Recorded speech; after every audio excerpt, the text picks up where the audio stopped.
4 days నుంచి harvest చేద్దామంటే కుదరట్లేదండి. కంటిన్యూస్‌గా వర్షం పడుతూనే ఉంది. ఇప్పుడు కూడా జల్లు పడుతుంది. ఇలా పడటం వల్ల బీరతీగ చూడండి ఏ విధంగా మారిపోయిందో యెల్లో కలర్‌లో.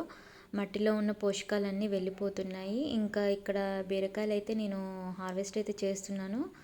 లైట్‌గా జల్లయితే పడుతుంది. పైన ఉన్నాయి ఇవి. ఇంకా పైకైతే ఎక్కి వీటినైతే కోసేసాను. ఇంకా ఈ బీరతీగ అనేది కాపు అయితే తగ్గిపోయింది. ఇంకా దీనికైతే ఇప్పుడు ఏదో ఒకటి కంపోస్ట్ అయితే ఇవ్వాలి. కంటిన్యూస్గా వర్షం పడుతుంది కదా, పోషకాలన్నీ తగ్గిపోయాయి. తర్వాత ఏదైనా ఒక లిక్విడ్ ఫెర్టిలైజర్ అనేది స్ప్రే చేయాలి. ఇక్కడ వచ్చేసి గోంగూర చూడండి. గోంగూర అయితే నేను ఎంత కట్ చేస్తున్నానో మళ్ళీ 1 వీక్లో అంత వస్తుంది. అంత హెల్దీగా అయితే వస్తుంది గోంగూర.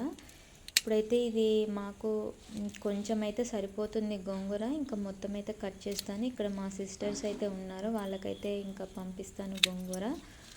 చూడండి వర్షపు చినుకులు పడుతూ ఉండటం వల్ల ఎంత హెల్దీగా కనబడుతుందో గోంగూర.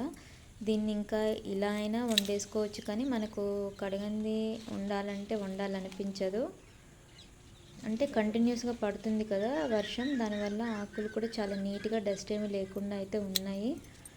ఎప్పుడైనా ఈ గోంగూరకి ఎక్కువ పెస్ట్ అనేది ఏమీ అటాక్ అవ్వదు, కానీ ఇలా కంటిన్యూస్గా వర్షం పడుతున్నప్పుడు కొంచెం పిండి నల్లి లాంటిది అయితే అటాక్ అవుతుంది. చూడండి ఈ విధంగా.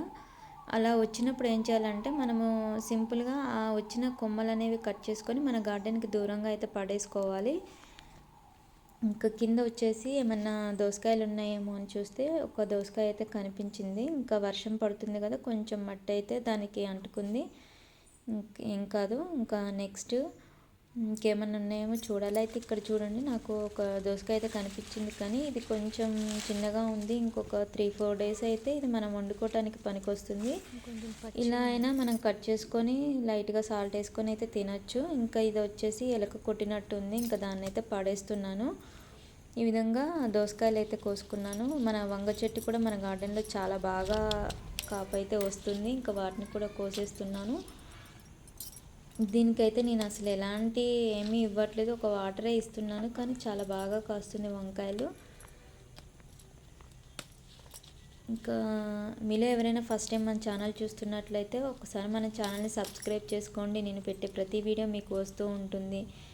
ఇలా హార్వెస్ట్ చేస్తున్న వీడియోస్ అనేవి మీరు చూడొచ్చు. ఇంకా గార్డెనింగ్ టిప్స్ అనేవి మన ఛానల్లో చెప్తూ ఉంటాను.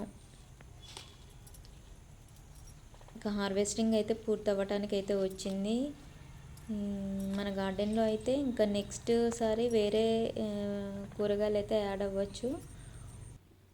ఈరోజైతే మన గార్డెన్లో హార్వెస్ట్ చేసుకున్నవి అయితే ఇవి. అసలు చుట్టూ వాతావరణం అయితే ఎలా అయిపోయిందో చూడండి. మబ్బులు బాగా పట్టాయి, ఇంకా వర్షం ఫుల్ పడేటట్టు ఉంది.